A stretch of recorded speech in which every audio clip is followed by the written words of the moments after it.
Atenção sistemas componentes da rede Anchor para o top de 9 segundos.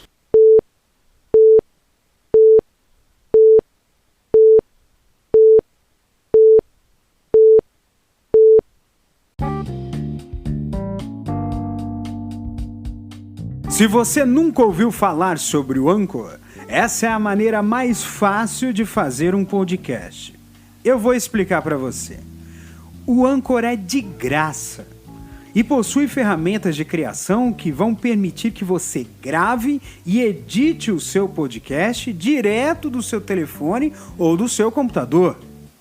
O Anchor distribui o seu podcast e você vai poder ouvi-lo no Spotify, no Apple Podcast e em muitas outras plataformas.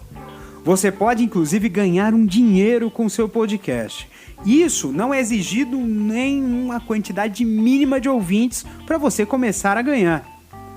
E tudo o que você vai precisar para fazer o seu podcast vai estar em um único local. Baixe agora o aplicativo gratuito do Anchor ou acesse anchor.fm e comece já a fazer o seu podcast. Lembrando que Anchor se soletra A-N-C-H-O-R.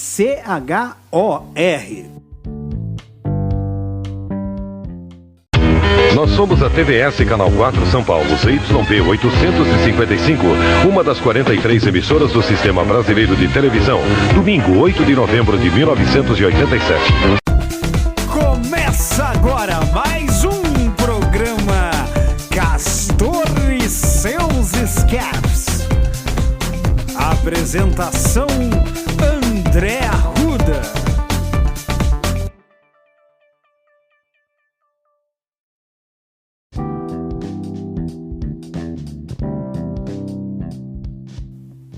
Olá, amigos e amigas, eu sou o André Arruda e essa, eu espero que seja a terceira e última parte do podcast sobre a televisão brasileira.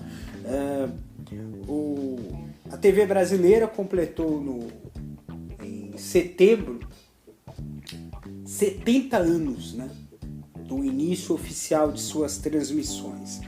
E essa terceira parte do episódio, esse episódio dividido em 3 partes, ele vai começar a debater algumas questões sobre a TV brasileira, não apenas hoje, mas também para o futuro, né? Então, sem mais delongas, vamos à terceira e última parte de Castor e seus Escapes. Eu vi o Brasil na TV, parte final.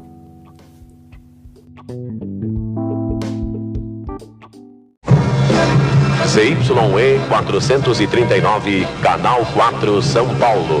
Emissora geradora da maior rede de televisão da América Latina.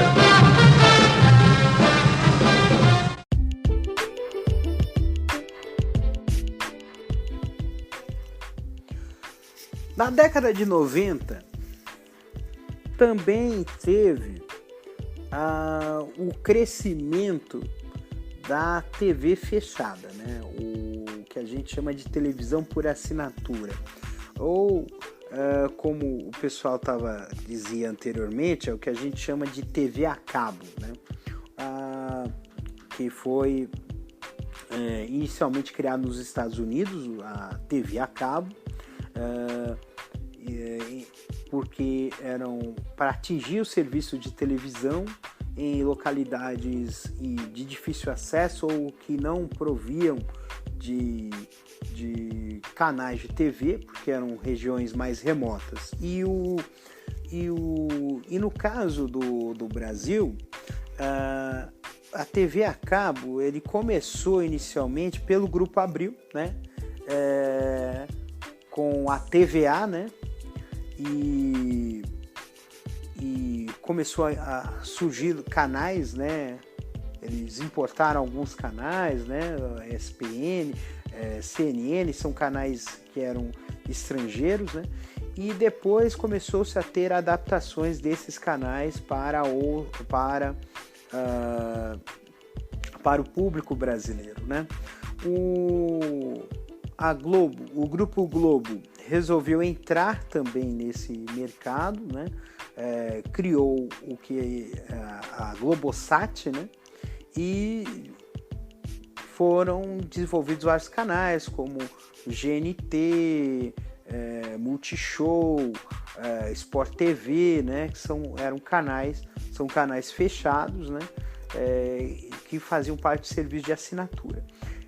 A Globo, ela lançou uma operadora, né, de TV a cabo chamada NET, né, mas depois teve que se desfazer, né, da NET, porque foi estabelecida uma regulamentação de que a empresa que produz conteúdo não pode ser a mesma que presta o serviço de TV a cabo, né?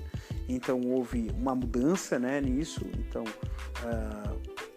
a TVA teve que ir para outro serviço e começou-se novos serviços de TV por assinatura. Um deles foi a DirecTV, que é o sistema de TV por assinatura por satélite, né? Sistemas de micro-ondas, né?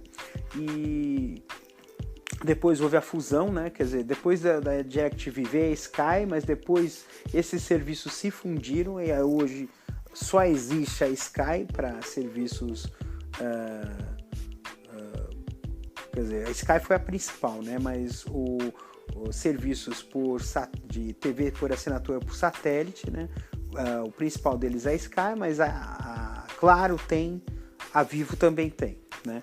E o serviço por cabo e o outro serviço de TV por assinatura que veio também é o serviço vinculado à internet, né? Hoje você tem o sistema de IPTV, né? Que é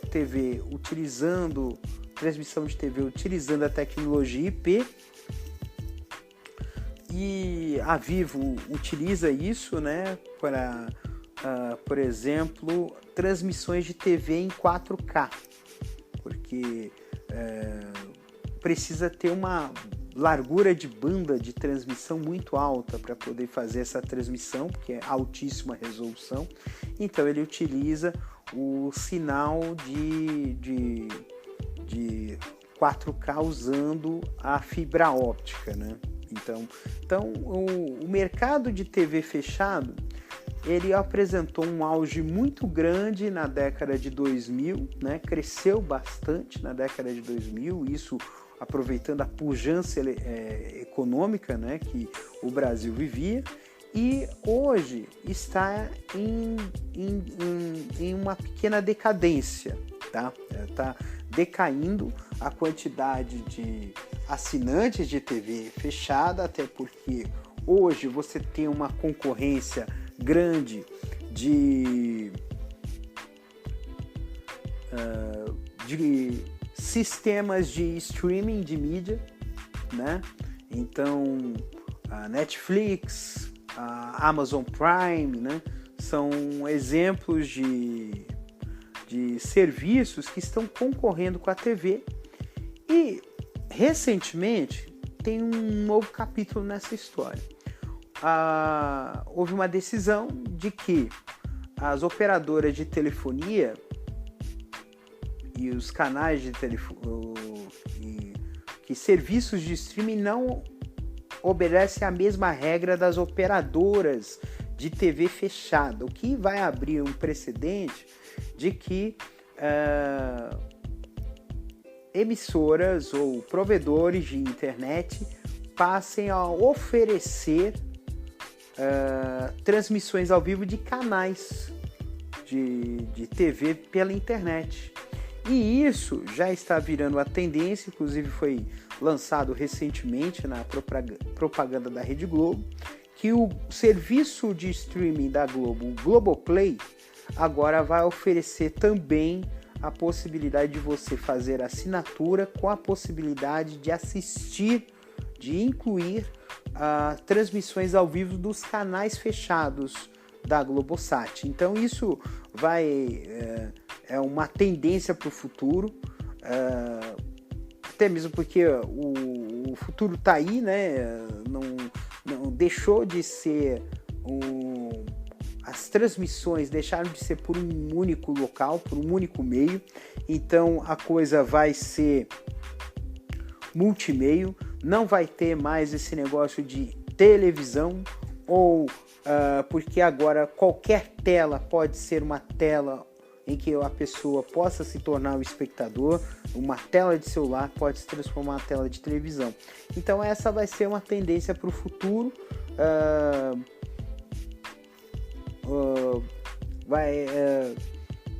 Aguardamos aí os próximos passos, porque na verdade elas estão caminhando para isso, né? A TV como nós conhecemos não vai ser mais essa, né? De um transmissor e receptor, né? Vai ser hoje a internet já vai dar essa possibilidade de que qualquer tela passe a ser tela de TV. Então canta. Bacana. Mas é horrível. O tom, qual é o tom? Vai, é qualquer um.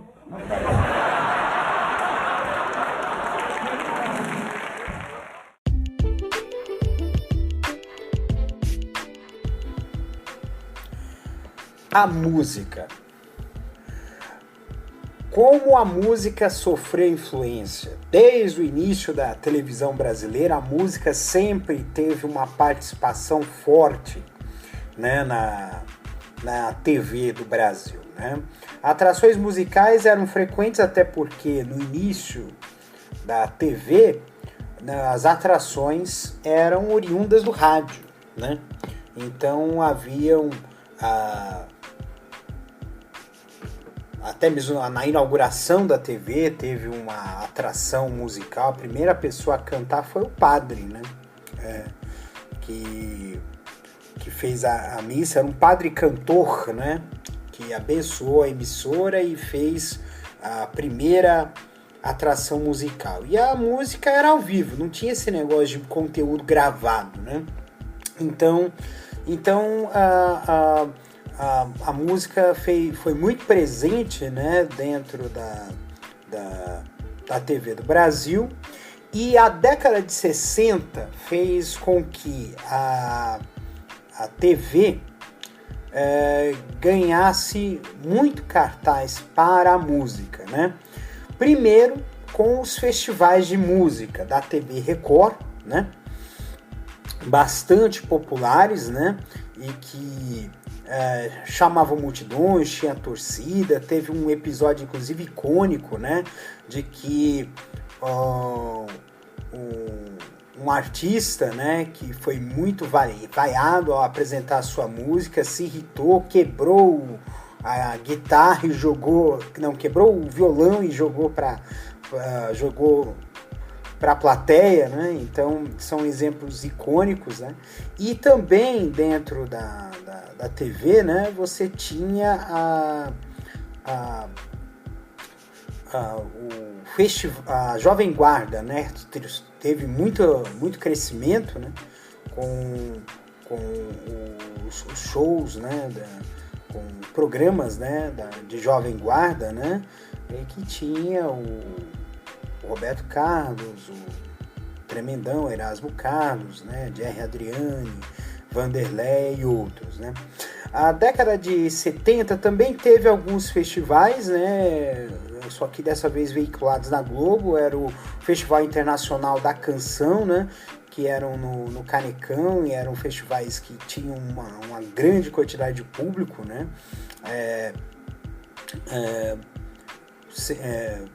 vendo, né, esse festival ao vivo, né, e era via satélite, né, já era década de 70, então já tinha uma grande rede de comunicações estabelecida, né. Também, né, na década de 70 teve, por exemplo, a novela Dancing Days, que foi a primeira novela em que teve como base a cultura da música disco, né, que se passou numa discoteca, que teve uma grande popularização, né, o Fantástico, que surgiu na década de 70, havia atrações musicais em todos os programas, né, então todo domingo tinha ao menos uma atração musical no Fantástico, e os programas de calouros, por exemplo, do Silvio Santos, né? E também do Chacrinha e do Raul Gil, né? Então são programas de calouros que haviam, né? Calouros, na verdade, não eram artistas profissionais, eram às vezes artistas semi-profissionais que apareciam no programa para cantar uma música, e por não serem muitos artistas amadores, sem nenhuma experiência, ou até mesmo desafinados, faziam a festa do público, né? Porque também geravam efeitos cômicos, né?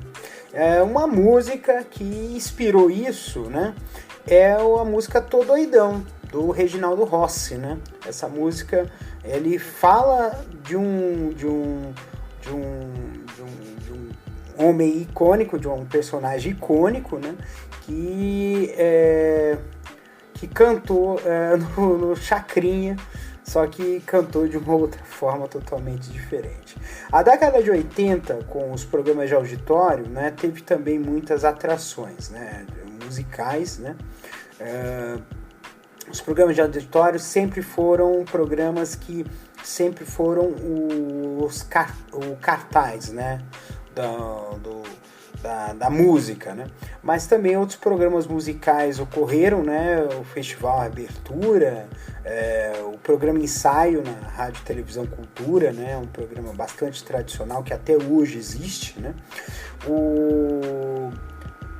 Na TV Cultura e na TV Educativa teve também espaço para música erudita, né? E também a gente pode citar também, né, os festivais, quer dizer, o festival dos festivais em 1985. Acho que foi o último festival que se teve notícia com repercussão. Ocorreram outros festivais também, mas sem muito alcance, né, porque eram em emissoras menores, né. E na década de 1990 chegou a MTV. A MTV deu um salto muito grande na questão de qualidade, porque os videoclipes eram feitos no Brasil na década de 80, muito por conta do Fantástico, mas eram videoclipes que eram videoclipes mais voltados para a televisão. Não eram videoclipes, por exemplo, feitos com uma qualidade que a MTV fazia. Eram videoclipes que tinham um pouco de amadorismo na sua produção, né? E a MTV trouxe esse profissionalismo, né? Os videoclipes passaram a ser melhor elaborados, a música começou a ser mais associada à imagem, e isso se refletiu na segunda metade da década de 90. Então a gente viu artistas visuais como, por exemplo, Mamonas Assassinas, né? Raimundos, e na Bahia o El Chan, né? Ou o Gera Samba, né? E todos os movimentos de música sempre eram acompanhados de perto, né, pela TV, né? A TV sempre mostrou muito bem, né? Tem uma passagem bastante pitoresca e até mesmo engraçada que aconteceu, foi no programa infantil da Xuxa chamado Xuxa Park, que foi exibido, que uma das atrações foi uma atração internacional, que é o grupo de dance music Gillette, e que cantou a música Short Dick Man. Para quem não sabe, a tradução literal é homem de pinto pequeno, né? E num programa infantil, talvez tenha sido um dos momentos que o pessoal deve ter considerado, puxa, mas que momento vergonhoso, né? Mas isso foi foi uma das gafes, né, da história da TV, mas isso pode acontecer, mas a TV brasileira sempre teve a presença da música, né? Mais recentemente, depois disso vieram os períodos dos grandes shows, né? Então a gente viu os especiais, né? O especial Amigos, né? Foi um dos mais bem sucedidos, né? O Festival Amigos, na verdade, era um show, né? Em que eram as principais duplas sertanejas, as 3 principais duplas sertanejas do país, que é Zezé de Camargo e Luciano, Chitãozinho e Chororó e Leandro e Leonardo. E ficou ainda mais icônico, né? Depois da morte, né, do Leonardo, né? Do Leandro, desculpe. O Leonardo tá vivo, eu matei o Leonardo agora. A morte do Leandro, da dupla Leandro e Leonardo, que trouxe uma comoção nacional muito grande, assim como foi o acidente que vitimou totalmente os Mamonas Assassinas em 1996, né? Trouxe bastante comoção nacional, foi um período em que a música ao vivo foi bastante utilizada. Hoje você não tem mais efetivamente na TV aberta, acho que a única exceção aqui em São Paulo é a Top TV, mas na TV aberta você não encontra mais canais exclusivos de música, né? Você tem, inclusive até mesmo os canais que eram exclusivamente de música já não são mais tanto assim, porque passou a ter uma programação mais variada. A própria MTV, que passou a ter, além da música, a valorização de reality shows e outros tipos de programas, de variedades, e a Multishow também, né? Também tem um canal também na TV fechada, né? Que é o canal Bis, que também tem essa pegada mais musical, mas ela tem também uma programação mais variada, né? E recentemente vieram a fase dos reality shows, né? Os reality shows musicais. Então, o The Voice, né? É um deles, né? Qual é o seu talento também foi outro, também que foi Canta Comigo, é outro que também está fazendo Qual é o seu talento foi no SBT, o The Voice é na Globo, inclusive a versão Kids, né? The Factor, que passou na Rede Bandeirantes, né? E o Canta Comigo é na TV Record, né? Então hoje a gente vai encontrar muitos reality shows musicais, né? Porém a gente vê que hoje, com a questão da internet, a TV deixou de ter tanta relevância para a divulgação de artistas, tá? Hoje a principal plataforma de divulgação de artistas musicais hoje na internet hoje é a internet, né?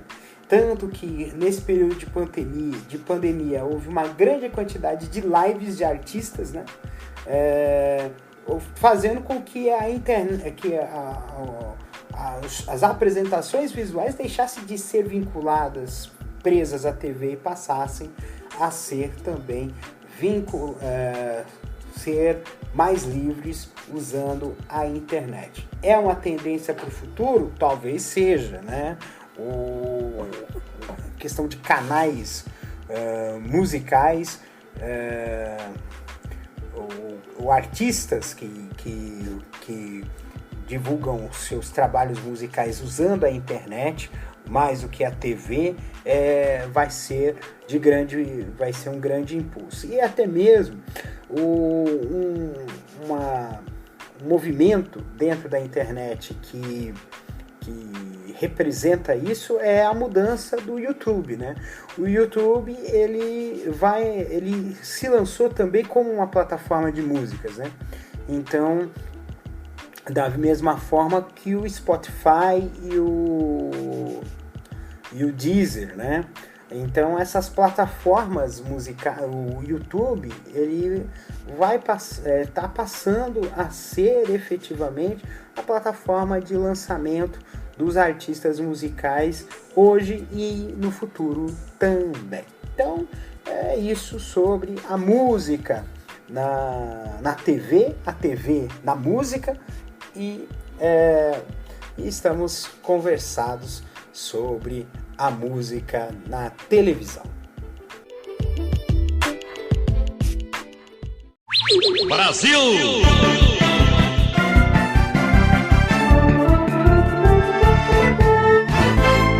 Brasil!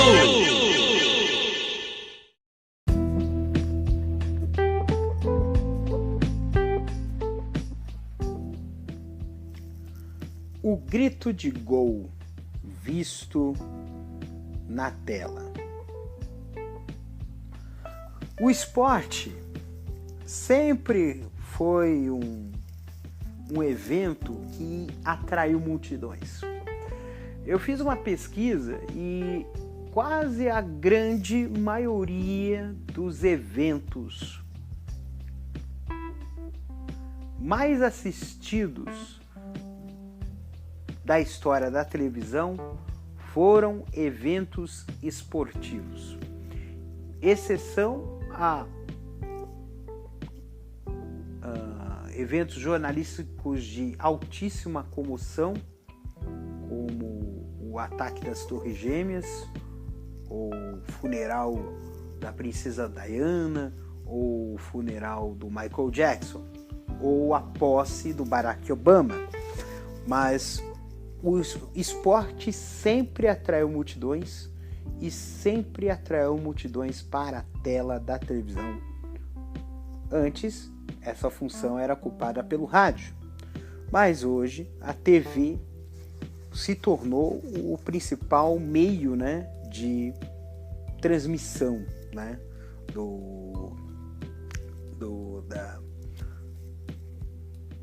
dos eventos esportivos, né? Eu falei inicialmente da questão do micro-ondas, foi a primeira transmissão ao vivo, mas a primeira transmissão de uma partida de futebol na TV brasileira foi na década de 50, mas não foi ao vivo. O jogo de futebol foi filmado, né? E depois foi trazido os videotapes para a emissora e a emissora transmitiu esse jogo. Disseram que foi com meia hora de defasagem, uma coisa assim. Teve uma defasagem de tempo, né? E foi assim que foi transmitido as primeiras partidas, os primeiros eventos esportivos, né, da televisão.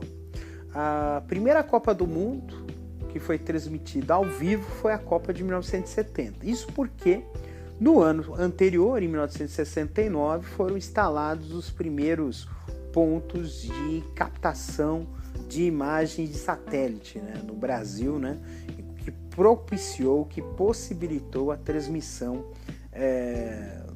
da Copa ao vivo. Foi o primeiro evento no Brasil de televisão, grande evento, né, que foi transmitido ao vivo.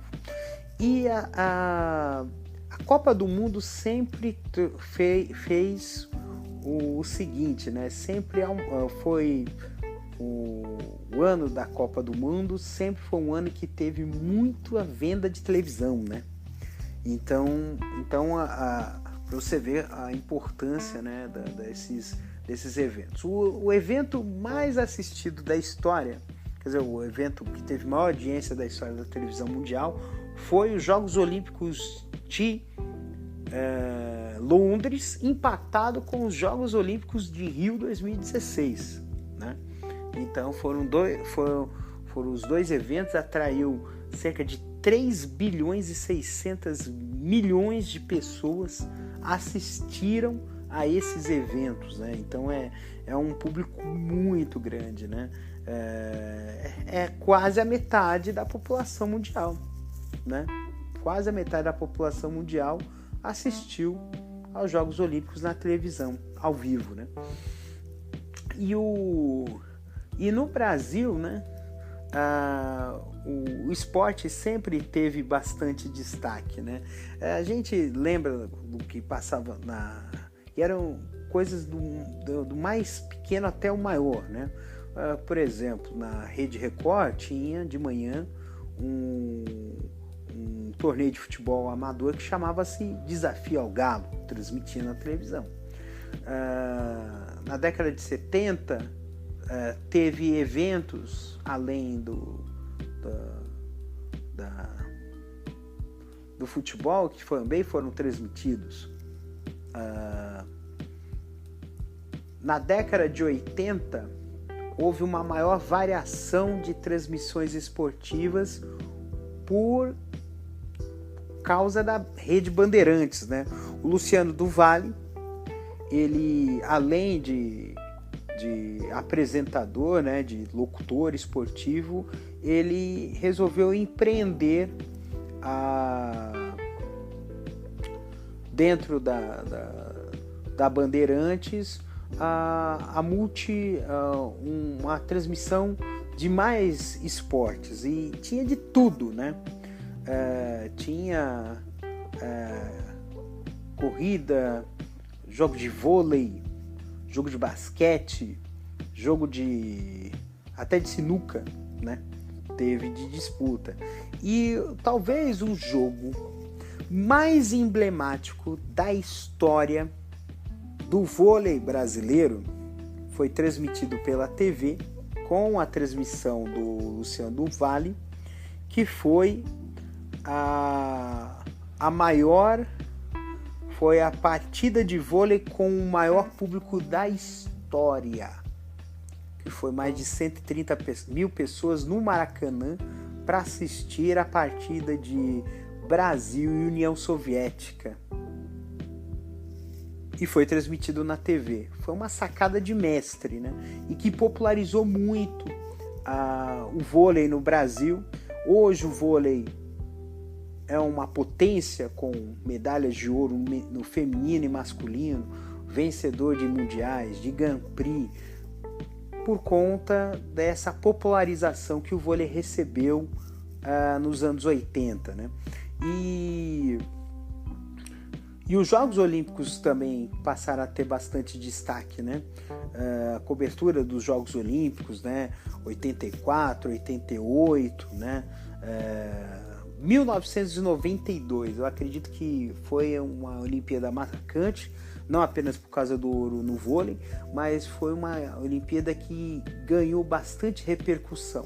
Na verdade, essa repercussão ela foi ampliada por causa dos Jogos Pan-Americanos de Havana em 91, que o Brasil teve uma posição bastante destacada e começou-se a ver, né, o sucesso, né, da delegação brasileira como algo muito mais factível, né? E isso acabou gerando uma atração muito grande, né, das pessoas em assistir, né, as transmissões, né? E ainda mais com o avanço, né, do time masculino de vôlei, gerou ainda mais repercussão ainda, né? E as transmissões, e aí a Globo começou a ver também o desporto com uma maior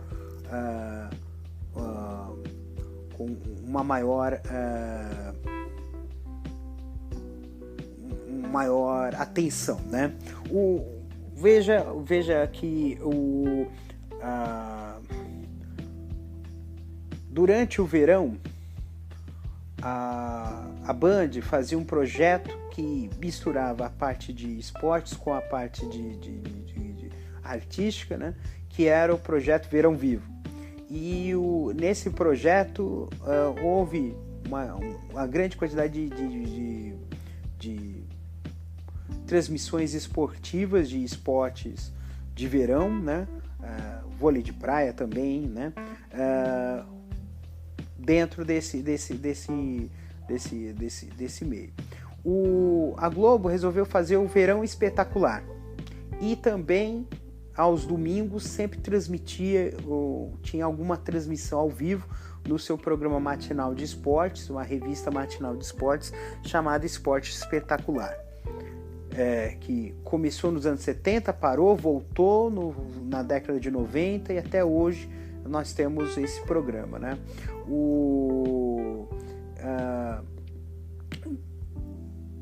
Além das transmissões esportivas, havia os programas de debate, né? Então, tem o Cartão Verde na TV Cultura, o Mesa Redonda, que acho que é um dos mais tradicionais programas de debate esportivo de São Paulo, né? Na TV Gazeta, o Terceiro Tempo, né? do Milton Neves, né? na Bandeirantes, né? E esses programas de debate sempre tinham uma posição destacada, até mesmo como alternativa às emissoras que não detinham os direitos de transmissão dos jogos. Então eles faziam a cobertura e faziam o debate, e isso atraía a audiência. Gente, era coisa espetacular, né? O crescimento do esporte, mas a década de 90 e 2000 houve uma questão muito forte da questão dos direitos de transmissão, né? A disputa dos direitos de transmissão. A Globo, ela, por questão de dinheiro, né, que ela gera, tanto na TV aberta e fechada, detém muitos direitos de transmissão, né? Detinha o direito de transmissão da Fórmula 1, do Campeonato Brasileiro, das partidas da Seleção Brasileira, Copa do Mundo, Olimpíadas. Só não transmitiu as Olimpíadas de 2012, porque a Record obteve os direitos de transmissão. Depois a Globo pegou de volta em 2016. E essa questão de transmissão fez com que houvesse uma exclusividade, né?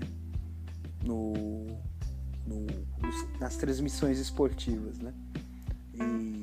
E quando se trata de exclusividade, a gente teme um pouco da perda da qualidade, porque a gente acaba vendo aquela transmissão sobre um determinado viés, né? E a transmissão esportiva, né, no Brasil, ele teve essa questão de principalmente os esportes mais populares. E aí a gente também pode parar para pensar o que as emissoras de televisão em termos de esporte mostram para a gente. Mas a gente sabe que existem uma grande quantidade de modalidades esportivas, desde os esportes mais tradicionais até os esportes mais radicais, e que para determinadas modalidades há pouca visibilidade. Às vezes as pessoas só sabem que aquele esporte existe quando ele aparece numa transmissão de uma Olimpíada. Então é uma coisa que pode ser melhor tratada. Agora, entre as coisas que também devem ser tratadas adequadamente, eu esqueci, né? Teve muita transmissão de boxe nos anos 80, graças a Bandeirantes. Depois teve algumas transmissões na Globo, de boxe internacional, nos anos 90 e 2000. E, recentemente, você tem as transmissões de MMA, agora. Mas voltando àquela parte, né? Muito se dá pelo fato de que boa parte das transmissões esportivas você tem canais específicos para isso na TV fechada, né? Então você tem o Sport TV, a Fox Sports, a Band Sports, a ESPN, né? Que agora são do mesmo grupo, a ESPN e Fox Sports, né? E isso, essa questão de ficar um canal especializado em esporte, né? Acabou fazendo com que ocorresse isso. Mas ainda nos canais especializados de esportes, existem esportes que são mais privilegiados que outros, notadamente o futebol, né? E no caso da TV aberta, não tem jeito, né? Você também, além da disputa entre as modalidades esportivas, ainda tem a disputa com outros tipos de conteúdo jornalístico, de entretenimento, filmes, etc., né? Mas é uma questão que precisa ser mais verificada, né? E principalmente em relação ao esporte feminino, que também tem menos destaque. São coisas que a gente poderia ficar horas e horas discutindo, mas essa questão da transmissão ela é muito além, porque ela é um reflexo também de como é o marketing esportivo hoje, né? Então, o marketing esportivo ele tem um direcionamento e a TV, ou a transmissão de TV, ele reflete isso.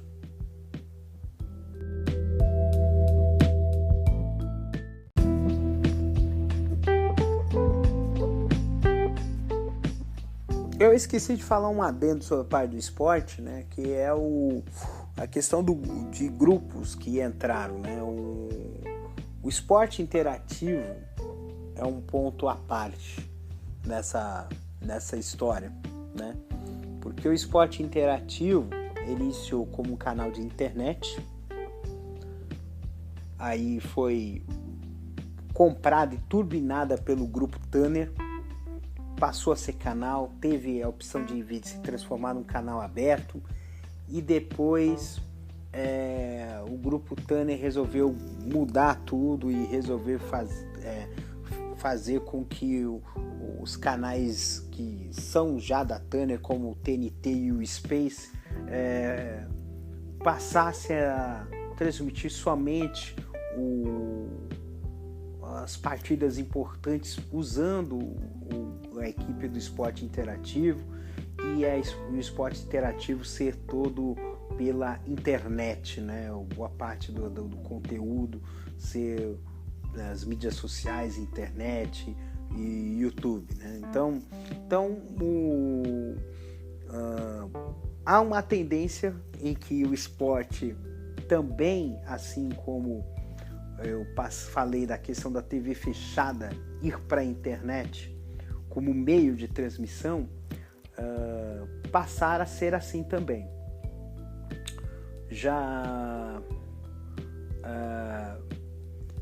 um exemplo que foi recente aí é a DAZN, né? E o próprio Facebook. O Facebook e o DAZN.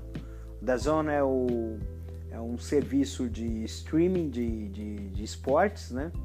Que veio no Brasil, né? Você faz uma assinatura e assiste os jogos. E o Facebook, ele também está comprando direito de transmissão, comprou direito de transmissão de alguns jogos da Libertadores, né? Então, alguns jogos teve transmissão pela Libertadores, tanto que essa questão de transmissão da Libertadores e partidas da Champions League trouxeram uma audiência muito grande, né? Foi recorde de audiência, né? Na internet, de transmissões da Champions e da Libertadores, né? E isso mostra que a internet hoje vai ser um meio do futuro, né?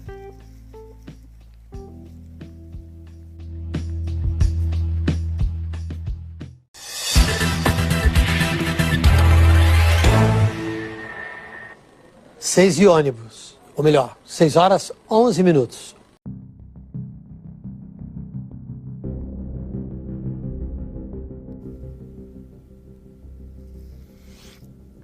O jornalismo.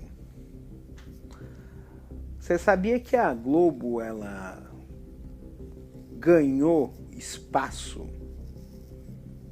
por causa de uma transmissão jornalística, ela cresceu no Rio de Janeiro. Era uma estação de TV muito cara, né?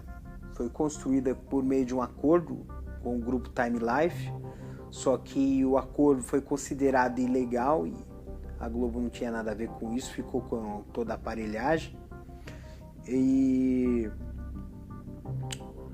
E aconteceu que houve na região da Globo, no Jardim Botânico, aconteceu uma enchente, né?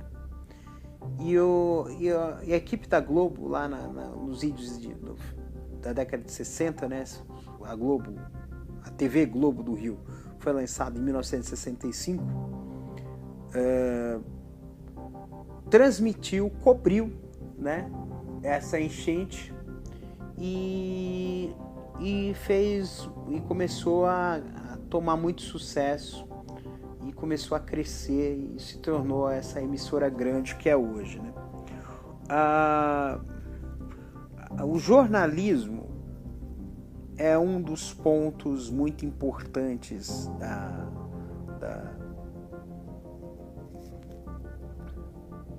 da TV brasileira, e isso foi muito herança do rádio, né? Tanto que o primeiro grande telejornal de repercussão, porque o primeiro telejornal era um jornal, era um programa curtíssimo, né? Que se chamava Notícias do Dia, tinha uma narração e exibiam fotos, né? Dos fatos que estavam sendo narrados pelo programa. Era um programa muito curto. E depois trouxe do rádio o Repórter Esso, né? O Repórter Esso, com a narração de Heron Rodrigues, se eu não me engano, que era narrador do Repórter Esso no rádio, que ele narrou na TV. Tem um vídeo que eu encontrei na internet dos anos 70 dele, e uma coisa que eu achei muito legal é que naquela época não havia o recurso do teleprompter, né? O teleprompter foi introduzido pela Globo no Brasil na década de 70, no seu principal telejornal, o Jornal Nacional, e depois passou para os demais, né? Os demais telejornais da rede. Mas antigamente como é que funcionava, né? O narrador da atração, ele tinha o texto na mesa, ele lia o texto e olhava para a câmera, lia o texto e olhava para a câmera, lia o texto e olhava para a câmera, né? E tinha que ter habilidade, né? Porque ele lia o texto, ele lia o texto com os olhos, né?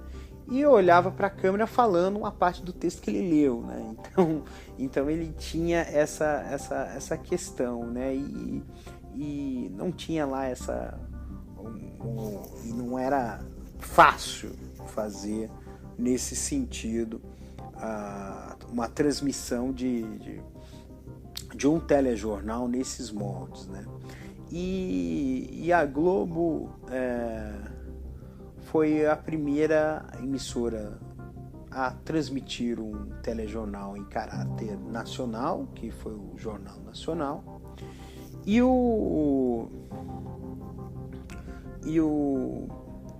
as redes de televisão também tinham essa questão de jornal nacional, de telejornais nacionais, né? A questão do telejornal na década de 70 era um pouco mais restrita por causa da questão da ditadura, né? E uma coisa que cresceu muito, né, pelo menos na Globo, que se notou, é que havia, para preencher essa lacuna de não poder transmitir, veicular, noticiar assuntos nacionais que poderiam ser derrubados por uma censura, foi se colocando cada vez mais correspondentes internacionais. Então havia muito noticiário internacional dentro dos telejornais, por exemplo, da Globo, né? E também em outras emissoras também poderiam haver esse tipo de uso, ou os telejornais serem mais curtos, né? E a década de 80, um dos marcos da década de 80, creio eu, inicialmente, porque o mundo ele passava numa grande transformação, né? Um dos marcos foi a Guerra das Malvinas, em 1900, uma guerra internacional entre Argentina e Reino Unido por posse das Ilhas Maldivas, as Falklands Island.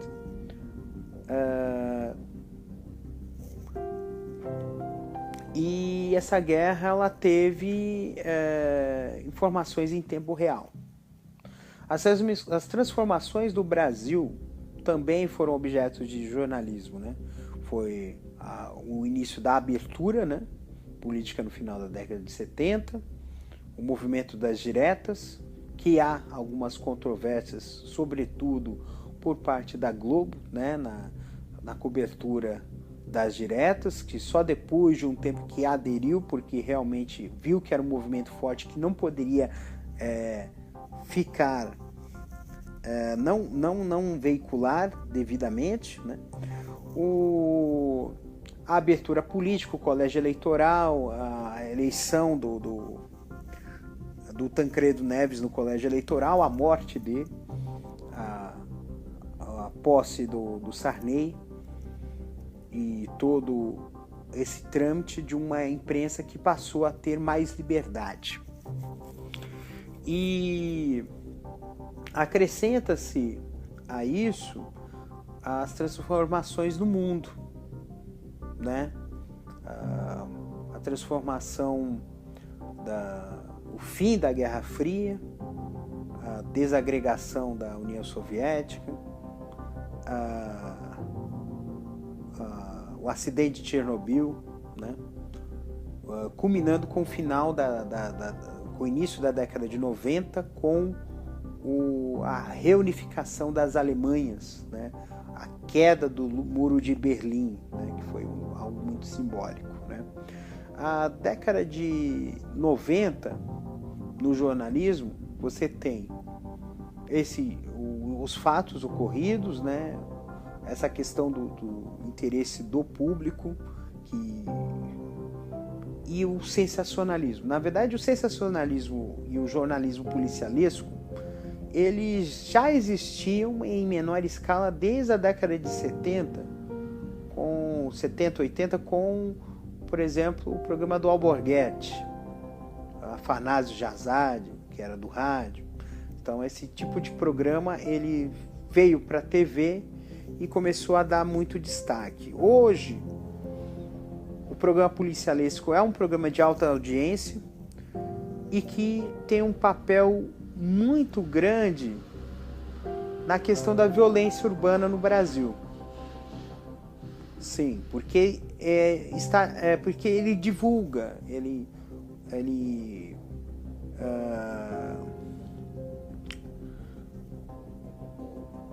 divulga, ele dá um aspecto, espetaculariza, né? Ele dá um aspecto maior, né? Do que o problema da violência realmente é, né? E coloca algumas questões alguns preconceitos em relação à questão da violência, além de implantar na opinião pública uma cultura de violência, né? E isso é uma questão isso é muito questionável. o papel dos programas policialescos nisso é muito alto, né?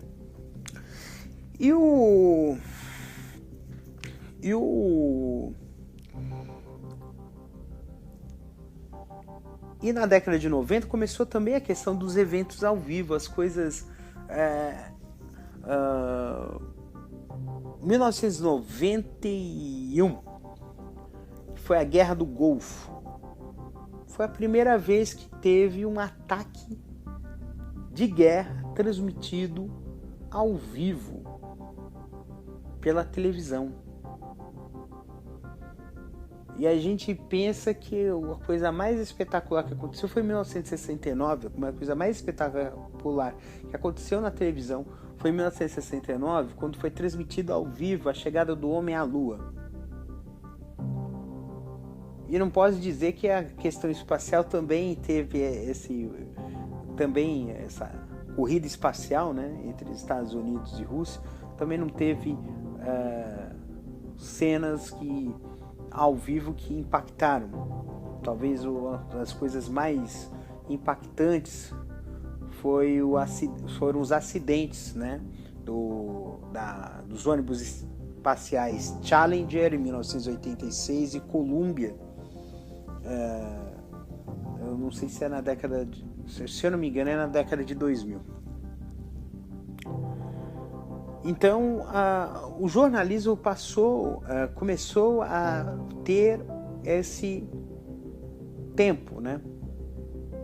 O tempo começou a ficar num tempo mais rápido, a chegar a ser, com o advento da internet, ao tempo real. Tudo em tempo real, tudo acontece ao mesmo tempo. E internet e o jornalismo tradicional, quer dizer, o jornalismo eletrônico, né, da TV, passaram a ter essas trocas, né? Coisas da internet virem para a TV e a TV também vir para a internet, né? Isso eu vou falar no próximo tópico. E a TV teve papel de influência. Mostrar a notícia de uma determinada forma faz com que a opinião das pessoas se modifique ou chegue a um determinado viés. Aí eu cito 3 exemplos. O primeiro exemplo foi o da escola base. A escola base eu já citei num episódio anterior. O caso da escola base, se eu não me engano, foi no primeiro episódio da mentira, em que houve uma sucessão de erros, inclusive da própria polícia, em termos de investigação, mas o papel da mídia foi fundamental para fomentar aí uma sensação de ódio e um caráter inquisitório, né, da opinião pública em relação aos seus personagens, e depois descobriu-se que não tinha nada a ver, mas tinha sido feito o estrago. O outro exemplo é o impeachment do Collor. O impeachment, quer dizer, na verdade, a eleição de Collor em 89 e depois o impeachment, né, em 92. A eleição do Collor em 89 teve papel da mídia, um papel forte, inclusive o papel da Globo, né? Ele apareceu em programas de televisão antes da eleição, né? Por exemplo, ele apareceu no programa Cassino do Chacrinha, né? E a edição do debate do segundo turno, do último debate do segundo turno, é um exemplo de destruição de reputações que contribuiu, né, para destruir a reputação de Lula e ajudar a eleger o Collor, né, em 89. A mídia também acabou tendo papel, inicialmente a mídia impressa, mas depois os desdobramentos dos escândalos que envolviam o Pedro Collor e o Collor, com o esquema PC, né, acabou gerando uma grande repercussão, que foi fomentado bastante pelos telejornais e acabou ocasionando um movimento forte, né, um movimento forte que gerou o Fora Collor também, né? Então, aí a gente dá um salto de 20 anos. Os protestos de 2013 e depois, em 2016, os protestos pelo impeachment de Dilma Rousseff. O papel da mídia foi muito importante. Simplesmente ignoraram todas as manifestações em contrário à questão da Dilma. No caso de 2013,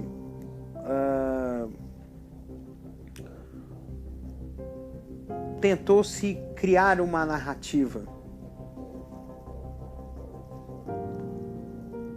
e depois descobriu-se que a internet também teve um papel nisso, mas houve uma tentativa de criar a narrativa por parte da mídia para poder fazer a posição, né? E todo movimento que é contrário a determinados interesses, eles têm um determinado silenciamento. No início das greves operárias, no final da década de 70, a cobertura jornalística da TV era uma cobertura que simplesmente só ouvia as vozes patronais, não se cobria não se tinha a questão da isenção, que se ouvia as duas partes, né?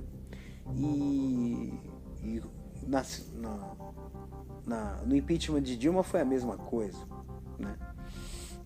Então,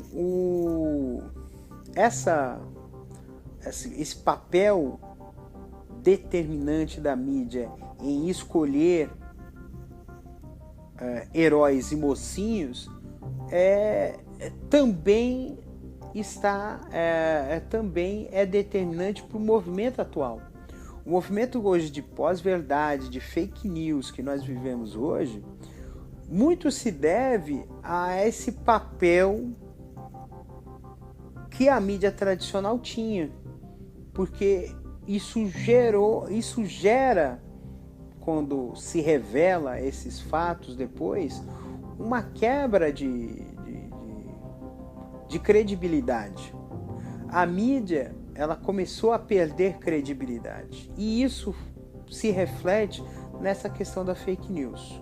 O feitiço acabou virando-se contra o feiticeiro. Hoje a mídia, se ela quiser sobreviver, a mídia tradicional, se ela quiser sobreviver, ela vai ser obrigada a dizer a verdade, né? E as manipulações que estavam sendo feitas por parte da mídia, sobretudo da televisão, até mesmo por uma questão de influência da política e econômica, estão cada vez mais ficando mais inócuas, né? Está se perdendo, está se correndo o risco de não haver mais algo confiável em se acreditar. E é isso que que tem que se reverter, né? E para se reverter, a gente só tem uma saída, que é democratizar a mídia no Brasil.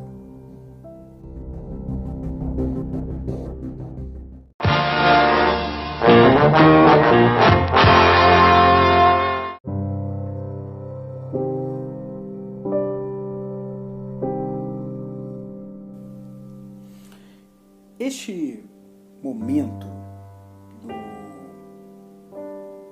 episódio vai ser mais debatido.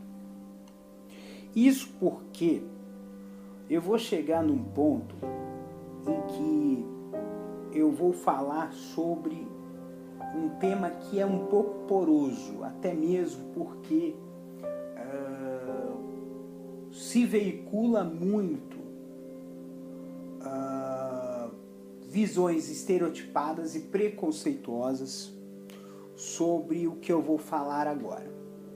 Trata-se da democratização da mídia.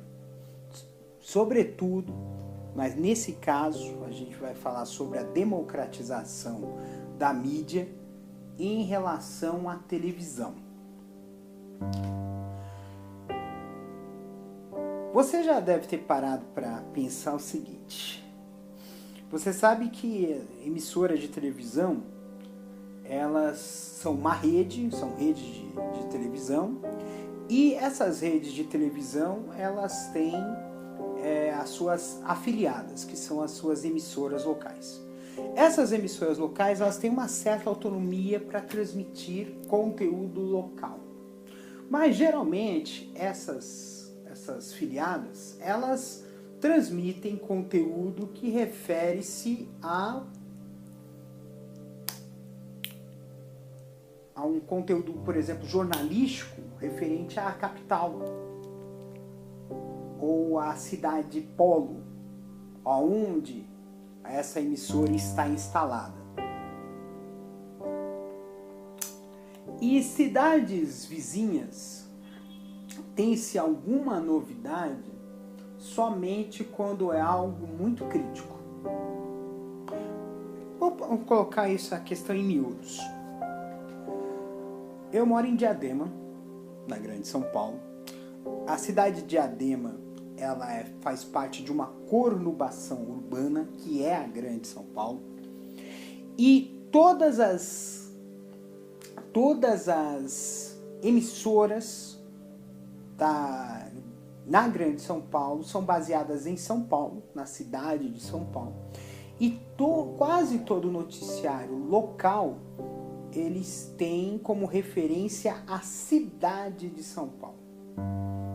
E cidades vizinhas só quando ocorre alguma coisa escandalosa, um escândalo de corrupção, uma situação de violência, um fato pitoresco. Por exemplo, Diadema, o que você tem de histórias, de notícias famosas, conhecidas da cidade de Diadema? Maníaco do Parque, a Favela Naval, né? Então, e recentemente teve um caso aí de uma caixa d'água que caiu se eu não me engano, no bairro de Serraria, em Diadema. Uma caixa d'água caiu e amassou carros, entendeu? Então, casos muito pertinentes, casos que acabam gerando uma reputação negativa para a cidade. Ou seja, as pessoas conhecem a cidade, as cidades da Grande São Paulo, muitas cidades da Grande São Paulo, por seus aspectos mais negativos, porque são essas as notícias que acabam emergindo ao noticiário local. E um outro exemplo, por exemplo, é quando há uma divulgação de atrações culturais. As atrações culturais, todas elas são da cidade de São Paulo. Mas a gente sabe que existem em diversas cidades equipamentos públicos, centros culturais, teatros, né, cinemas, né, e as pessoas preferem ir para a capital ao invés de prestigiar as atrações culturais da sua própria cidade, os artistas locais da própria cidade, etc. Então nesse certame, eu vou entrar com um outro detalhe aqui. A TV digital, ela foi concebida para ter a possibilidade de multiprogramação. O que é isso? É um mesmo sinal transmitir mais de um programa ao mesmo tempo. Essa forma de apresentação, de transmissão, de multiprogramação, ela foi vedada às emissoras de TV comerciais, né? E foi permitida a empresas de TV públicas. E por que isso ocorre? É para que seja possível, a um custo baixo, operacional baixo, porque para você manter uma empresa, uma transmissora de TV, tem custo e não é um custo barato, né? E por conta disso, cidades poderiam formar como se fosse consórcios, né? Para que houvessem TVs públicas e comunitárias que pudessem transmitir de fato conteúdo local dessas localidades, tá? Porque um dos grandes problemas que ocorreu na década de 70 e 80 foi que, pelo fato de a TV ela ter uma capilaridade menor e você ter uma pressão política para a formação de redes, você criou um mecanismo para ditar comportamentos, tá? Isso foi observado no trecho do documentário do Channel 4 da Inglaterra, que é o Beyond the Citizen Kane, que é justamente um documentário sobre o domínio da Rede Globo, à época da década de 70, 80, 90, início da década de 90. E nesse documentário eles falavam de que essa programação em rede, as pessoas assistiam a novela e usavam dos mesmos trejeitos, das mesmas coisas, as mesmas roupas. Inclusive, na parte do esporte, havia transmissão somente dos campeonatos nacionais, dos grandes clubes brasileiros. Então você tinha no Nordeste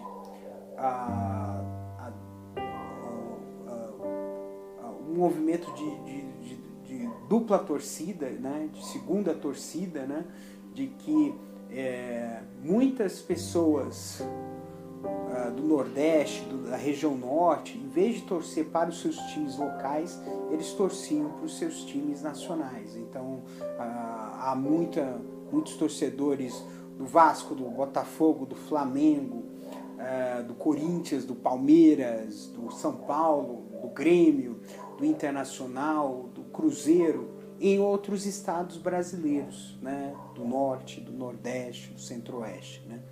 Então, esse movimento de ditar comportamentos foi a tônica na década de 60, 70 e 80. Só que como houve essa ampliação, primeiro aumento da capilaridade das redes de comunicação e depois, na década de 2000, 2010, o advento da internet no Brasil, o aumento, né, do acesso à internet no Brasil, fez com que a TV começasse a perder relevância. Por quê? Porque as pessoas perdiam a identidade do conteúdo que estava na tela. Então, por exemplo, eu vejo na Globo, por exemplo, uma novela que passou no início da década de 2000, chamada Laços de Família, que tem uma realidade totalmente diversa da minha, e isso faz com que as pessoas não se identifiquem com essa forma, esse conteúdo, né? E a gente vê isso muito nas transmissões locais. Quando eu falo dessa parte de democratização da mídia, muita gente questiona porque acha que é para acabar com as redes e tornar toda a programação local, ou fazer com que diminua a qualidade da programação televisiva no Brasil. Não é nada disso. Quando você abre mais espaços, você permite que as pessoas consigam se ver na tela. Então, quando, por exemplo, eu tenho uma emissora de TV comunitária, por exemplo, da cidade de Diadema, você vai ter um noticiário voltado para a cidade de Diadema, você vai ter a divulgação de atrações culturais da cidade de Diadema, você vai ter as pessoas vendo seus problemas locais, a sua realidade próxima, né? Fora que os artistas da cidade poderão exibir na TV os seus conteúdos, né? Os seus conteúdos de curta-metragem, os seus conteúdos de dramaturgia, os seus conteúdos musicais, os seus conteúdos de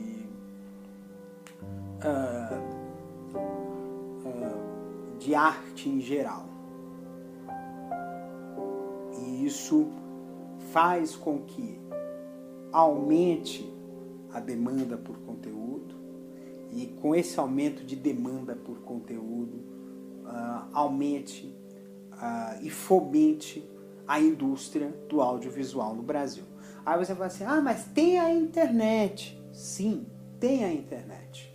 Mas a internet, ela tem alguns poréns. O primeiro é que nem todo mundo tem acesso a uma internet de banda larga de qualidade no Brasil. Nem todo mundo tem acesso a esse conteúdo. A segunda parte que eu acho muito importante é que boa parte dos conteúdos de qualidade que você tem na rede são pagos. Então, para você assistir uma série, você tem o Globoplay, você tem o Netflix, você tem o Amazon Prime, você tem esse tipo de conteúdo, mas você tem que pagar uma assinatura para ter esse conteúdo. E quando é o conteúdo gratuito, no caso do YouTube, você tem a propaganda, que muitas vezes interfere. Por exemplo, programas longos do documentário são interrompidos abruptamente por propaganda, e às vezes num momento de auge, ou num momento importante que não deveria haver uma interrupção. Entendeu? Então, por conta disso, a TV comunitária seria uma alternativa. E além disso, né, a questão da economia local, através de apoio cultural e patrocínios de comerciantes locais, poderia também ajudar a fomentar a região. E isso, pelo que a gente vê, foi politicamente deixado de lado, muito por pressão das emissoras de televisão, né? As emissoras de televisão comerciais do Brasil sabem que se for colocar emissoras comunitárias mais próximas, vai haver um aumento da concorrência, e esse aumento da concorrência vai reduzir, por exemplo, a concentração de audiência em grandes redes, e também iria provocar, por exemplo, também a fuga de anunciantes, porque são menos pessoas assistindo a esses programas, né? Mas a gente entende que se a gente buscar democratizar esses meios, isso eu estou falando do ponto de vista de localidade, mas a gente pode ir além. A gente pode ir do ponto de vista de, além da questão local, também a questão de redes de televisão que trabalhem com outros vieses. Então,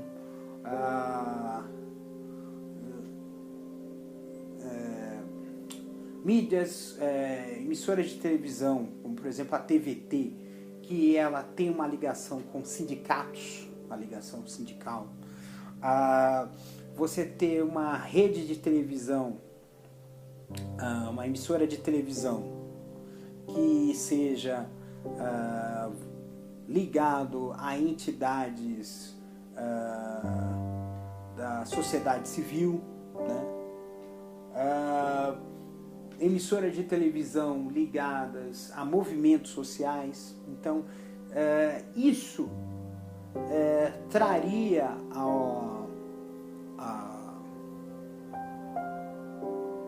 a mídia um aspecto muito mais plural, porque haveria uma pluralidade maior de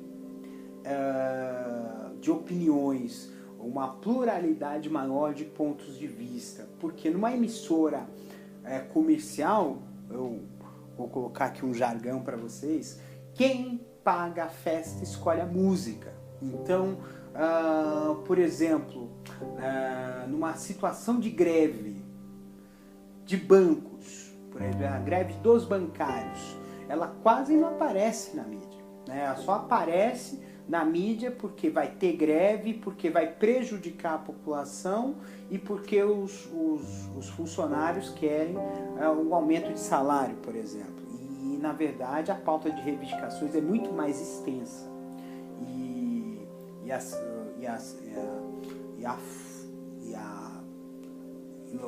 A condição de desigualdade dentro do meio bancário acaba sendo enorme, né? É diferente, né? Uma desigualdade que não é vista porque boa parte dos bancos, principais bancos brasileiros, são anunciantes de televisão. Então, uma emissora de televisão não vai falar mal de seus anunciantes. Tanto é que é gritante, né, o aumento de verbas de propaganda do governo federal, algumas emissoras de televisão que têm um alinhamento ideológico ao atual governo, entendeu? E o corte de verbas de propaganda para emissoras de televisão que tem uma posição contrária ao governo. Então esse tipo de viés econômico, de influência econômica na televisão, também acaba acarretando uma influência na qualidade e também afeta o que a gente chama de isenção. Sabemos que não existe jornalismo isento. Não existe jornalismo isento. O que existe é um jornalismo que busque todos os lados para que as pessoas possam dar o seu juízo de valor. Mas é uma visão a partir de um ponto, né? Então, por isso que o jornalismo ele tem que buscar essa pluralidade. Você ter grupos jornalísticos que tenham até mesmo papéis antagônicos, mas que ofereçam ao telespectador um juízo de valor que permita expressar a sua opinião, opinar sobre assuntos importantes. Então, encerrando essa parte, né, de democratização, democratizar a mídia, no sentido de televisão, é abrir portas para que novas vozes, além das vozes que já aparecem na tela, possam ser vistas e ouvidas. Coisa que a gente, na TV, hoje está bem limitado por toda essa questão econômica e política e ideológica, né?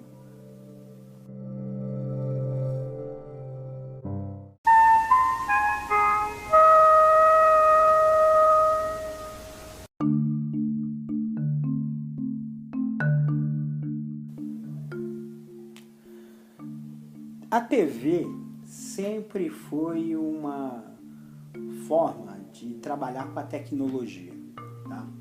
A tecnologia da tela de raios catódicos foi promovida pelo advento da televisão, que depois passou a ser utilizado de outras formas. A transmissão de rádio também, a transmissão de micro-ondas, idem. A transmissão via satélite também, o videotape, idem, né? A tecnologia de câmeras também faz parte desse processo. A TV digital é parte desse processo. E quando a gente fala de TV e tecnologia, a gente vai imaginar um conceito que passou a ser muito utilizado e até hoje a gente vê, que é o conceito de segunda tela, né? A segunda tela é quando o conteúdo televisivo acaba pautando os assuntos nas mídias sociais. E isso é inevitável porque boa parte dos conteúdos de entretenimento, de esporte, de jornalismo acabam sendo veiculados em grande escala pelos meios de comunicação de massa, no caso a televisão, e isso vira a pauta dentro das mídias sociais. Então, o conceito de segunda tela hoje é mais que uma realidade. E não só além da questão da segunda tela. Hoje é algo além. Hoje você vê que os assuntos da internet, pouco a pouco, estão começando a pautar a televisão também, né?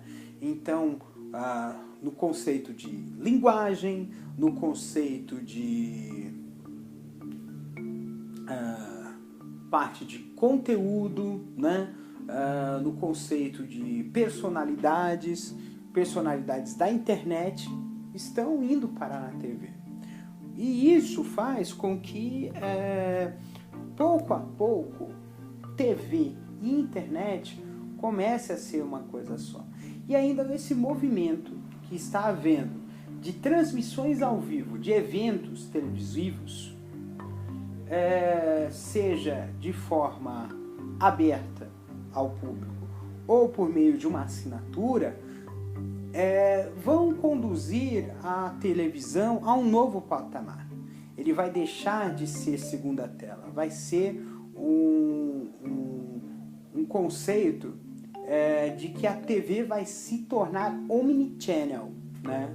Omnichannel significa não importa o canal, ele se torna acessível, não importa o canal. Vai estar acessível na TV, no dispositivo móvel, no celular, no computador, no tablet, né? E nas mídias, né, em geral. Isso, inclusive, pode haver futuramente de que não exista mais uma TV com recepção de sinal de televisão, seja todo esse conteúdo, seja pela internet. Isso pode ser uma tendência do futuro, porque a cada vez mais, a cada avanço das comunicações sem fio, de telefonia, de internet, porque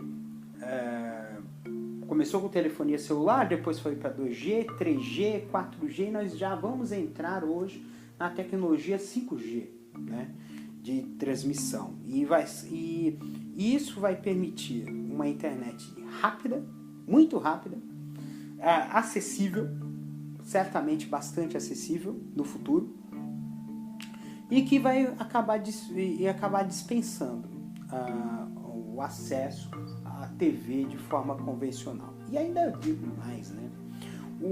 A TV indo para a mídia da internet, ela vai passar a ter novas funções, vai ter mais interatividade, vai ter mais formas de assistir, porque o conceito de omnichannel é o conceito de assistir em qualquer lugar, mas também a qualquer tempo. Então, assim que esse conteúdo é disponibilizado, é transmitido, ele pode ser visto a qualquer hora. Então, por exemplo, você assistir o telejornal da manhã na parte da tarde, ou assistir o jogo de futebol que ocorreu no domingo, na segunda-feira. Esse conceito que a gente chama de audiência retroativa, né? O que vai permitir que esse conceito da TV, no estilo omnichannel, no estilo que seja em qualquer lugar e em qualquer tempo, possa se tornar em muito pouco tempo realidade. E ainda tem um outro detalhe muito importante. Conforme vai ampliando as probabilidades de comunicação sem fio, as comunicações tradicionais vão começar a perder espaço. E quando você perde espaço, significa que espectros de frequência de rádio, que antes eram utilizados para um determinado tipo de transmissão, passem a ser utilizados, reservados para a comunicação móvel, né? Um exemplo disso é a TV digital, né? O que nós estamos tendo ainda o processo em curso no Brasil é o processo do desligamento da TV analógica, né? Esse desligamento implica também devolução dos sinais de canais, porque por conta do sinal analógico, as emissoras de televisão tinham acesso transmitiam em duas frequências, uma para o digital e outra para o analógico, né? Essas frequências devolvidas, sobretudo as de VHF, elas serão reaproveitadas em outras finalidades, e uma delas é a comunicação móvel, né? Então a tendência é, se houver um 6G, 7G, 8G, 9G, 10G, possa haver esse movimento, né? De que possa, por exemplo, futuramente não haver mais a transmissão de TV dessa forma, né? De forma aberta pelo ar. Lógico que isso vai demorar muito tempo para acontecer ainda, mas é uma tendência que pode acontecer nos próximos 30, 40, 50 anos. Mas a TV pode, mas a TV, nesse caso, ela vai buscar outras formas para que esse conteúdo seja veiculado, né? Então, e ainda tem um outro detalhezinho, né? Há uma polêmica em relação à Globo, de que o presidente Jair Bolsonaro, se ele for reeleito, ele não vai renovar a concessão de TV da Rede Globo de televisão. Assim como os militares fizeram com a TV Excelsior, assim como os militares fizeram com a TV Tupi. E o movimento que a Globo fez preventivamente já está em curso, né? Então tem uma plataforma digital chamada Globoplay. Essa plataforma Globoplay, ela agora já tem uma funcionalidade que permite que as pessoas assistam conteúdo ao vivo dos canais abertos e fechados da Globo através dessa assinatura pela internet. E isso pode fazer com que um movimento político, ao contrário do que aconteceu com a TV Excelsior, ao contrário do que aconteceu com a TV Tupi, não gere o resultado esperado para os governantes. Um exemplo, né, que aconteceu não foi aqui no Brasil, foi na Venezuela, né, de que uma emissora que era crítica ao governo de Nicolás Maduro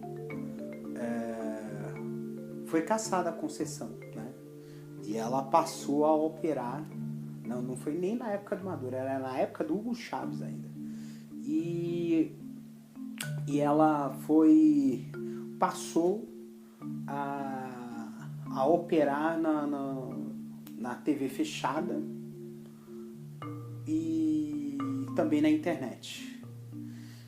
Então, são movimentos que podem propiciar, inclusive, que as manobras políticas que tentem cercear uma opinião contrária possam não ir adiante, né? Então, essa pode ser uma tendência para o futuro da televisão em duas telas.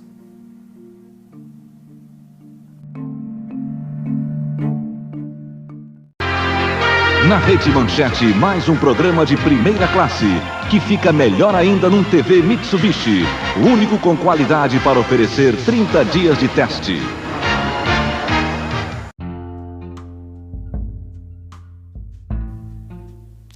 Qual é o futuro da TV? Talvez o futuro da TV eu já tenha colocado anteriormente, é o futuro do conceito de omnichannel. Mas o futuro da TV, ela vai muito além da questão da forma. Ela também tem a ver com o conteúdo. O que será esse conteúdo? O que será o futuro da TV? Vamos voltar um pouquinho no tempo. Na década de 90, a Rede Globo de televisão criou um programa muito inovador chamado Você Decide. Quem é das antigas conhece esse programa. Ele consistia numa história dramatizada que tinha 2 ou 3 finais, tá? E o final dessa história era decidido por votação popular, votação telefônica. As pessoas ligavam para um determinado número e as pessoas votavam no final que elas queriam assistir, né? Além disso, né, no início da década de 2000, teve o Intercine, né, que era também uma votação popular para que as pessoas escolhessem o filme que fossem assistir no dia seguinte. No SBT também teve um conjunto desse tipo de votação popular, quando transmitiu o futebol. Qual o jogo que seria exibido na próxima semana? Então, a interatividade na TV, ela sempre fez a tônica. Ela vai seguir forte, mas de outras formas, principalmente na internet. A internet vai ser o novo controle remoto da TV. Só que, em vez de controlar o canal, ele vai controlar o programa, a forma como a programação vem sendo feita. E o que a gente considera que vai ser o futuro da TV, né, em termos de conteúdo. O conteúdo ele vai ser cada vez mais tradicional, voltado para a família. Questão de público-alvo. O público-alvo da TV, você tem alguns programas voltados para o público jovem, mas muitas pessoas de mais idade vão utilizar a televisão porque eles já estão acostumados com esse tipo de mídia. Então conteúdos como novela, como seriado, filme, isso ainda vai existir na televisão, mas de uma forma mais interativa, por assim dizer. Vai ter muito mais influência do público, né, em relação a isso. A gente vê essa questão de aluguel de horários. E isso é muito nocivo para a TV porque ela diminui bem a qualidade, tá? Porque eu falei da TV comunitária, só que a diferença da TV, do aluguel de horários na TV, sobretudo de igrejas, né? E canais de vendas e igrejas, na maioria das vezes. E, por exemplo, um conteúdo gerado por uma emissora de TV comunitária é um conceito de demanda, tá? Então, porque a demanda virá, no caso do aluguel de horários, essa demanda virá de quem quer comprar o horário. E no caso das emissoras locais, comunitárias, essa demanda virá da própria emissora.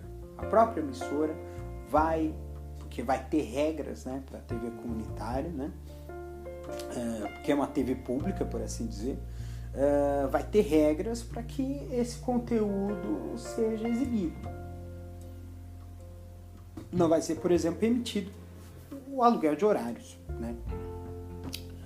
Então, se houvesse um movimento para ampliar para que fosse de fato levado em consideração o projeto da TV digital,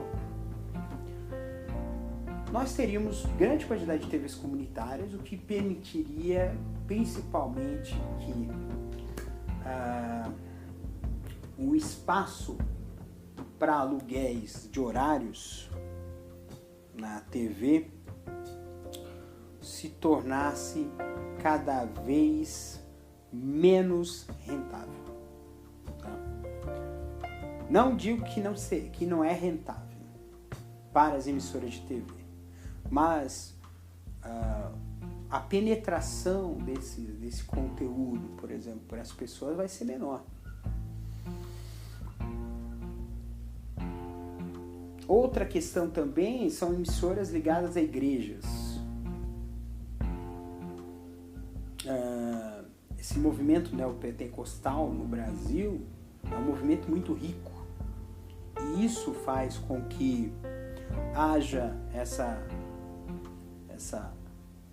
vontade de colocar mais e mais conteúdo religioso na TV, né?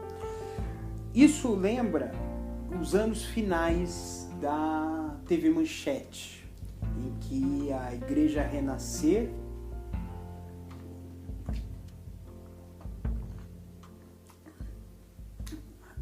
Renascer praticamente arrendou o canal inteiro e tomou posse, né, das instalações da emissora.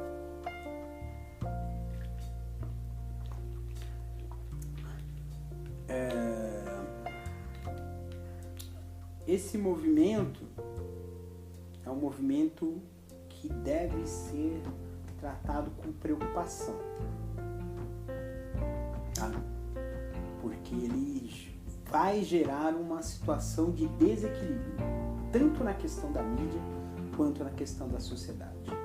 Às vezes a gente pensa, por exemplo, quando a gente fala de democratização, democracia, não é o poder da maioria, né? É o poder de todos na mesma igualdade de condições e de poderes. E essa invasão e essa omissão por parte da classe política em relação a isso vai custar muito caro.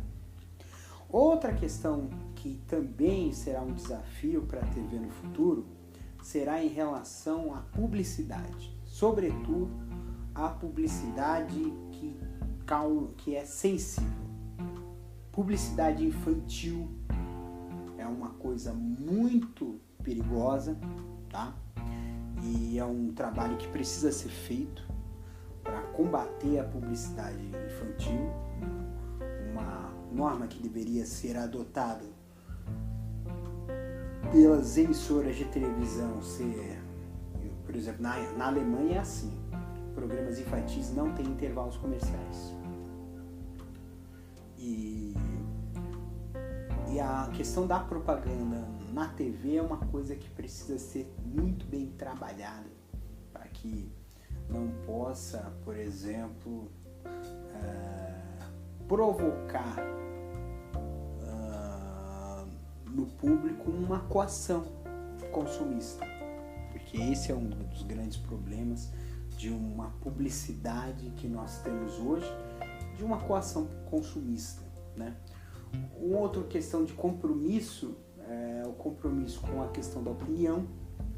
É um grande desafio da mídia em geral e sobretudo da televisão no combate às fake news. Isso é uma questão que precisa ser muito bem trabalhada e é uma guerra desigual, porque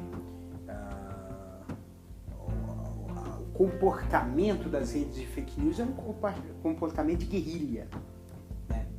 É um comportamento de guerrilha e que afeta severamente a democracia e que pode até mesmo ameaçar a existência das emissoras de televisão.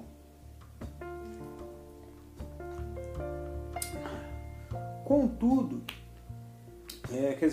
por fim, um dos próximos desafios da TV do futuro é em relação à questão de custos. A pandemia do novo coronavírus trouxe um impacto significativo na questão de custos operacionais de produção de TV, porque uma TV não pode parar, né? Até mesmo porque é um serviço de utilidade pública e uma das funções da TV é informar, né?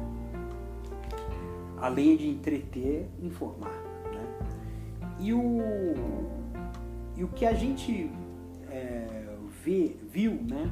Por exemplo, o que aconteceu com a Globo, né? De romper contratos com a Conmebol, com a FIFA para direitos de transmissão e encerrar um relacionamento de mais de 40 anos com a FIA para transmissão da Fórmula 1 mostra que a exclusividade tem um preço e é um preço alto, muito alto. Então, o que vai ter que se trabalhar novas formas de direitos de transmissão.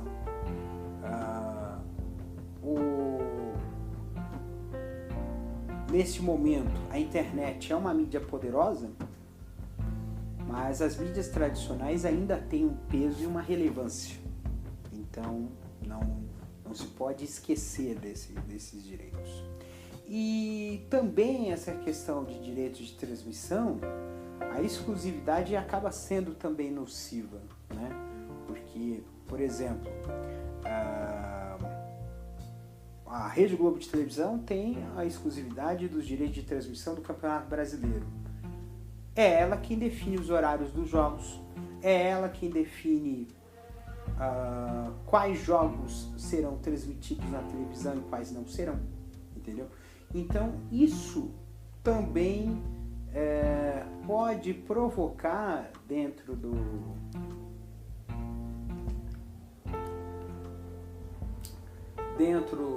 da TV um cenário, por exemplo, de banalização de produtos de eventos, banalização de eventos, né? O que nós vemos hoje no futebol brasileiro é um processo de banalização e isso provoca inclusive um processo de decadência. Esse campeonato brasileiro é um dos campeonatos que está num dos piores níveis de competitividade, de qualidade dos jogos, enfim. Então isso acaba sendo nocivo. Seria melhor que não tivesse, se é para ter uma situação desse tipo, né? As produções televisivas também sofreram um impacto, né? Tiveram que produções de dramaturgia foram interrompidos, né, por conta da pandemia, né? Que é um exemplo, né? Você pode assim, teve a opção das novelas da Globo, mas vários programas do SBT tiveram cancelamentos, né? Então, Bom Dia e Companhia deixou de ter equipe de estúdio, a novela infantil do SBT foi cancelado, o contrato do Roberto Cabrini não foi renovado, né? Então hoje a produção própria de conteúdo de televisão está cada vez mais ameaçado. Então o trabalho de parcerias talvez seja um fator de sobrevivência nesse período de pandemia. É claro que hoje todo o processo de produção audiovisual está praticamente paralisado. Haverá uma retomada? Sim, mas não se sabe quando, né? Então aí é necessário uma questão de gestão de crises, até mesmo porque a questão pandêmica do novo coronavírus não vai ser a primeira e nem vai ser a última nesse século, em termos de impacto, porque o impacto que foi dessa pandemia do novo coronavírus foi um impacto tão grande que praticamente arruinou o ano de 2020. O ano de 2020, para muitos setores, está arruinado, e para a produção de mídia também. Então, o futuro da mídia no mundo e no Brasil vai ser muito relacionado a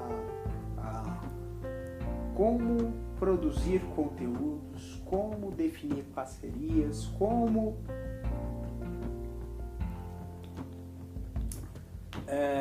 manter-se ativa frente a uma concorrência forte da internet e de serviços fornecidos pela internet. Bem, acredito eu que finalmente esgotei o assunto TV, né? Porque essa era a última coisa que eu iria falar sobre TV brasileira, o que a gente poderia esperar para o futuro da TV. Se a TV brasileira vai continuar daqui a 70, 100 anos, vai chegar a 100 anos, chegar a 2050 com a mesma relevância que tem hoje, que teve no passado, não sabemos. E como essa TV vai se apresentar daqui a 30 anos, também não vamos saber, né?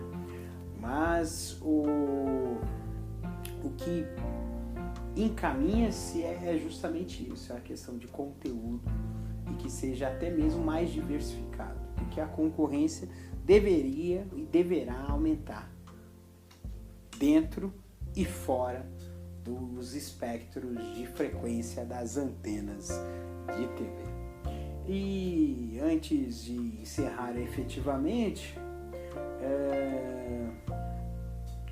a gente sempre pede, eu vou pedir que a gente tenha um pouco de juízo de valor àquilo que a gente está assistindo, um pouco de sensibilidade crítica, de criticar certas coisas é importante. Eu vi uma matéria de um site especializado em metrô que criticou uma reportagem do telejornal local de São Paulo, o SPTV, pela forma como eles apresentaram uma lentidão nas obras do metrô, né? Da linha laranja, se eu não me engano, a linha laranja que ainda não foi construída. E eles apontaram uma sucessão de erros e uma apresentação bastante grosseira da situação, o que levaria as pessoas a terem uma opinião que não é exatamente a tradução da realidade. E a gente falando desse exemplo, é importante a gente começar a olhar a TV não desconfiando, mas sim observando alguns detalhes que podem não ser corretos.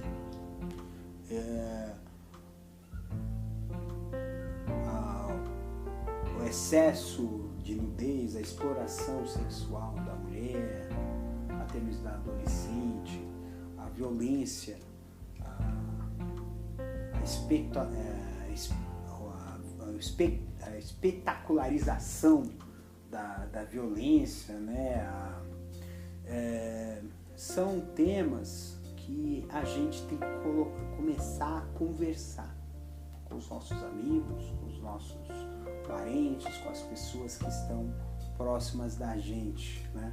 Os nossos colegas de trabalho. Porque se a gente começar a ter uma postura crítica em relação àquilo que está sendo exibido na tela e começar a manifestar essa crítica, inclusive essa manifestação ela tem que ser também em forma de ação, ver esse conteúdo, criticar, e se essa crítica não fazer efeito mudar de canal, nós poderemos sim melhorar e muito a qualidade do que é visto na TV no Brasil hoje. Então, desde já, eu agradeço a você por ter assistido, ouvido, né, essa maratona de quase 4 horas de conversa sobre televisão. Eu peço até desculpas encarecidamente se algum detalhe ficou faltando, alguma coisa que não ficou adequada. Estou à disposição de vocês. Dentro do Anchor tem um canal para mandar áudios. Mande áudios, pode falar, pode mandar áudio opinando sobre esse e outros episódios. E o próximo episódio vai ser sobre finanças, mas só sobre o aspecto digital das finanças. Eu vou produzir para vocês um episódio que vai falar sobre o fintechs, criptomoedas, Pix e a tecnologia na área de finanças, que vai mudar muita coisa na área de finanças hoje e no futuro. Então, espero vocês no próximo episódio e encerramos aqui mais um episódio de Castor e seus escapes. Até breve.